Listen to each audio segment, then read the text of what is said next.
Oh yes, go on, wake them up, add more mouths to feed. That'll solve our starvation problems.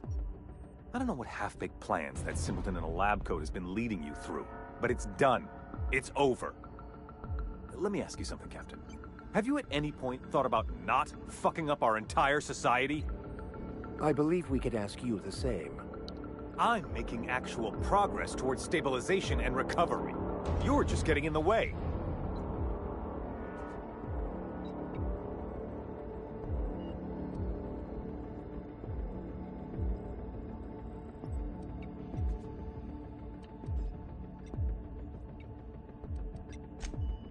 If I and my people can ride it out in luxury and happiness, yes, I would.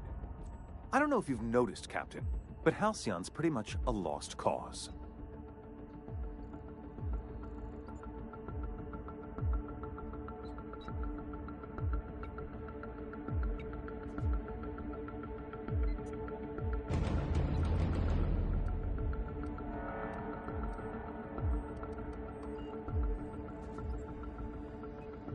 You have? Is that what you were doing at the Ministry? Look, I'm not an unreasonable man. If you manage to storm the castle, as it were, and make it out of here with Phineas alive, I can't exactly afford more havoc than you've already caused. Fine. If you survive, you'll need someone to sell the rest of the board on your plan.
Выключи, пока не нужно.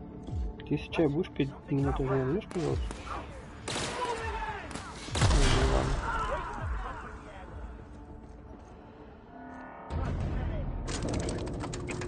Давай, нет, не буду лучше тут, все я одно не смогу оторваться. Ну, смогу. Скажешь, как будешь готовить. All right, MSI. I'm not one for rousing speeches, but the captain needs our help. So, get in there and fight!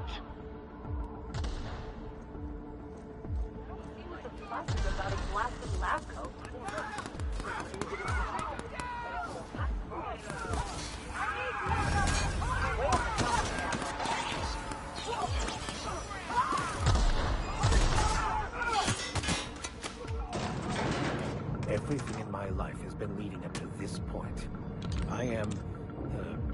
I believe I am ready for this. Oh, you're right about this, Captain.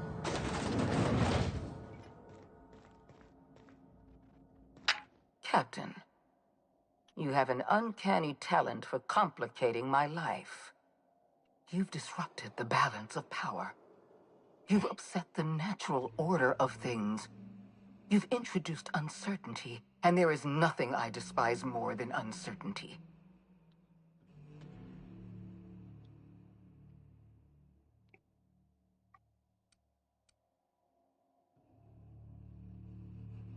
Typical. Running your mouth in the middle of a crisis. It's almost as if you delight in chaos. I should have dealt with you a long time ago. You were always too dangerous to leave unchecked.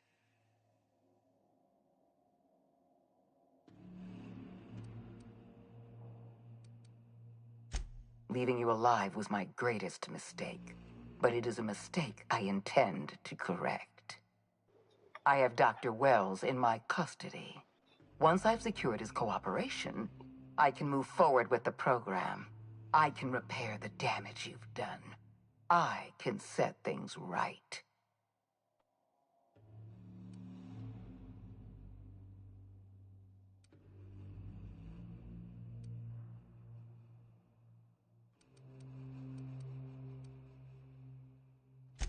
I'm aware of your propensity for violence. Halcyon is a bloodier place because of you. I take no pleasure in this, you know. I simply have no other option. Leaving you alive is too great a risk. Goodbye, Captain.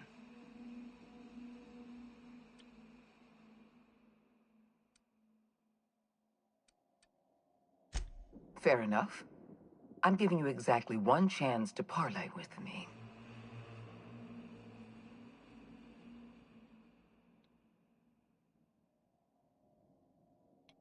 Interesting that you think I'm going to die here. I believe I'm more than capable of taking you on.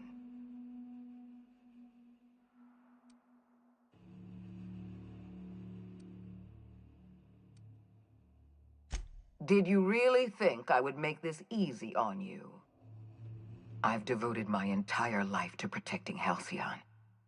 I'm not afraid to die in the line of duty.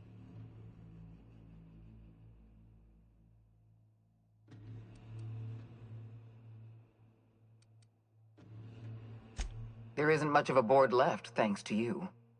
You've thrown this system into disarray. Cleaning up your mess will be the work of a lifetime. You were always an unknown variable.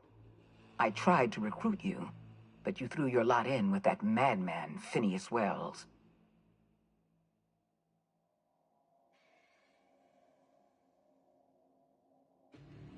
Rockwell said that. Chairman Rockwell? That's absurd. You're lying. This is another one of your tricks. I've been the chairman's most reliable associate.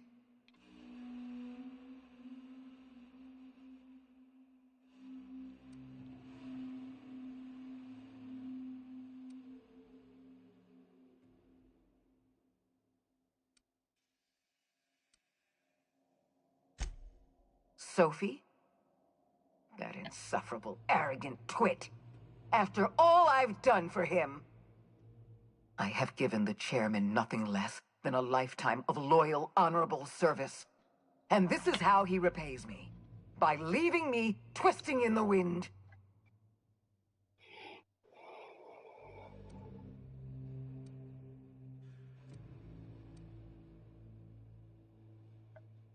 No, neither do I. Rockwell may have abandoned me, but I won't abandon my post. I haven't given up on the program yet. You've caused some complications, but I can improvise. I can fix this. I haven't lost control of the labyrinth yet. Our security system is still operational. I can still put a stop to you.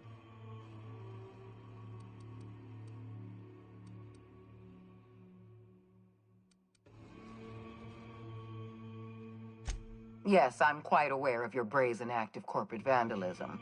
By the way, those test subjects you killed, they died in agony. My scientists assure me they can recover the data you've destroyed. You've succeeded in temporarily delaying our research. Nothing more.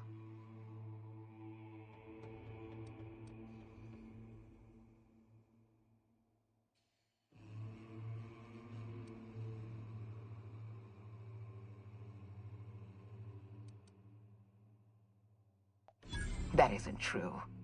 It can't be. You're trying to manipulate me.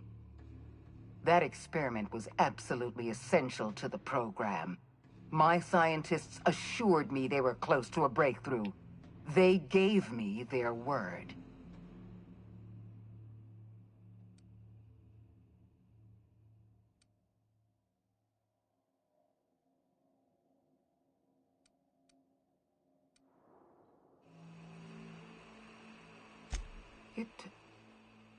You're telling the truth, aren't you?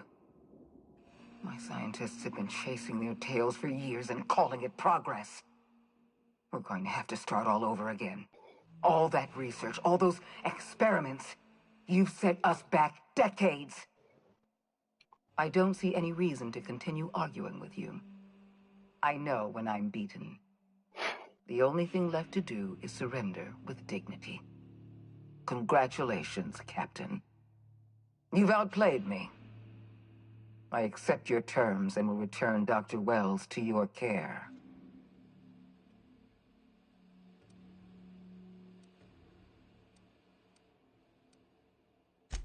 I just hope you've made the right decision. The fate of the colony is in your hands now. I bid you farewell, Captain.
You don't know how glad I am to see you.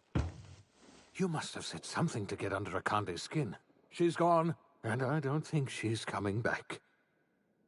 And you lunatic, you broke into the board's own fortress just to rescue one doddering old man. You are absolutely out of your mind, and I can't begin to thank you enough.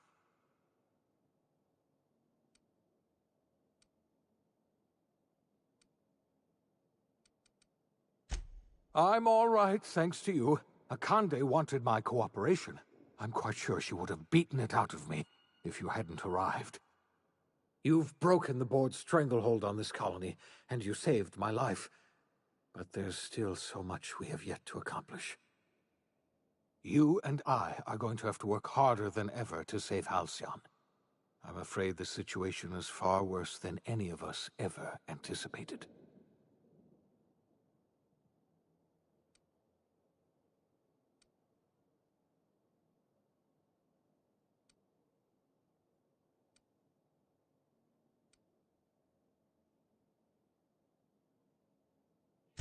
I would like nothing more than to celebrate this victory, but we have a serious problem on our hands.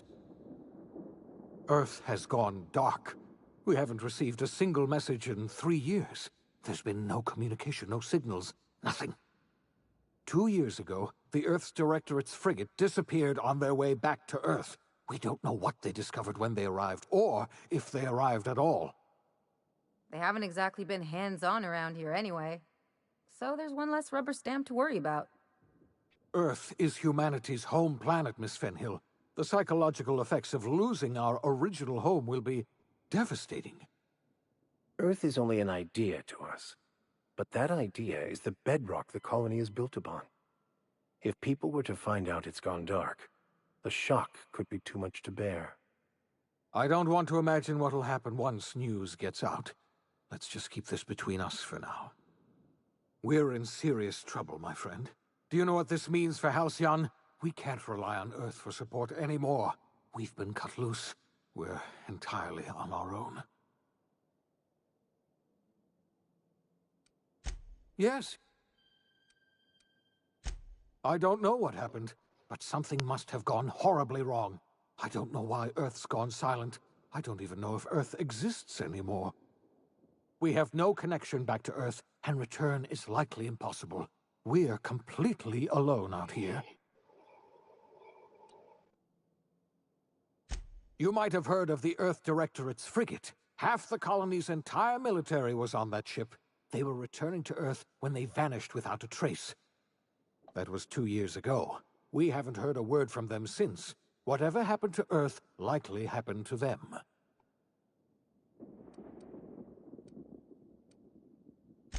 I wasn't trying to hide the truth from you, but after all you've done, I owe you an explanation.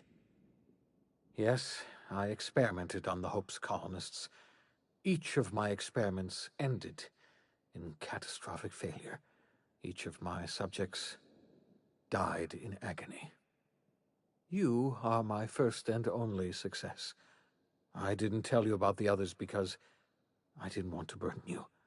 My failures are my own to bear, not yours.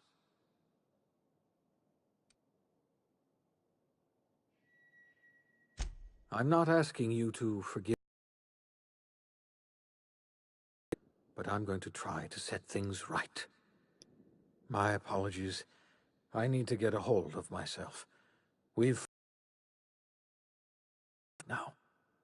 If you have any more questions, ask me. I'll answer as best I can. Yes, we do. You've done a marvelous thing. You've succeeded where anyone else would have failed, including me.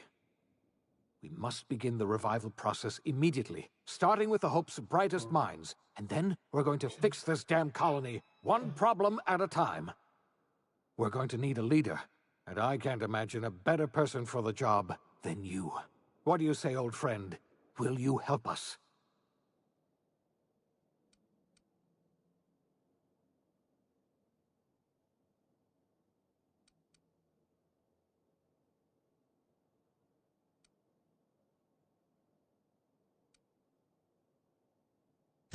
When I revived you, I thought this colony. I was wrong. I had our roles reversed, you see. You're the one who's going to save us all. I'm just the one who set you on your path. You're the best thing to ever happen to Halcyon.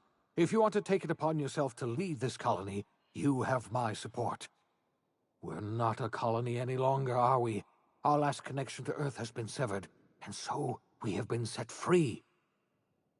Our future is uncertain, and no one knows what tomorrow holds. Exciting, isn't it?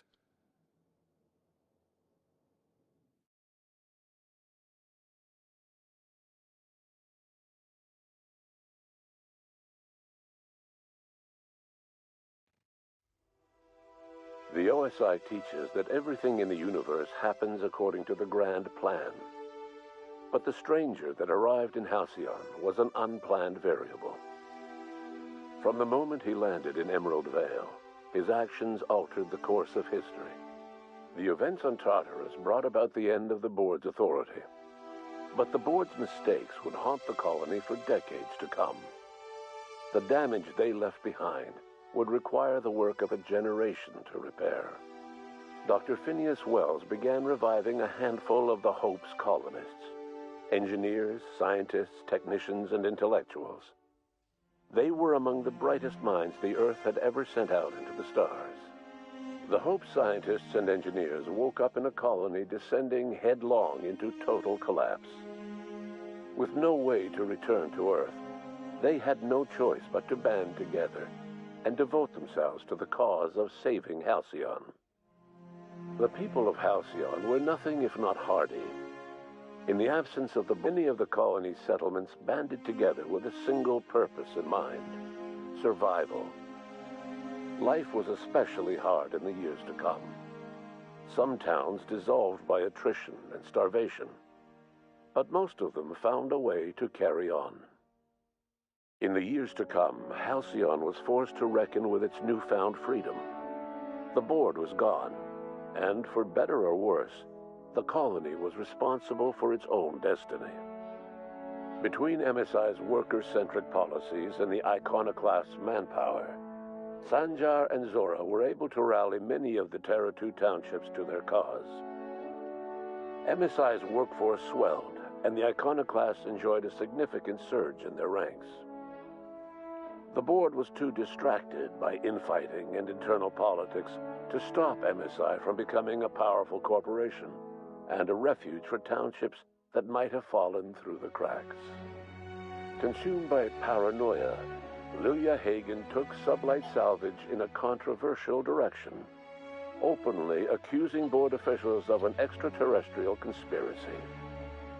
One day, an accident at the Groundbreaker's docking bay silenced her forever.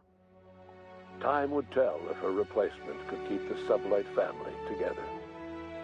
Adelaide McDevitt replaced Reed Thompson as the leader of Edgewater. She and her followers transformed Edgewater in their image. Anyone loyal to Reed was pressured into leaving town, and those who stayed behind adapted to her way of life. Adelaide transformed the old cannery into a new garden. The nearby Edgewater Cemetery provided a convenient source of fertilizer. Under the leadership of Junlei Tennyson, the Groundbreaker held firm against corporate influence. The ship's mechanical stability gave Junlei the time to educate a promising generation of engineers schooled in her family's traditions. The future of the Groundbreaker looks promising. The rediscovery of the Hope and the abandonment of the lifetime employment program forced Byzantium to come to terms with some uncomfortable realities about the state of Halcyon.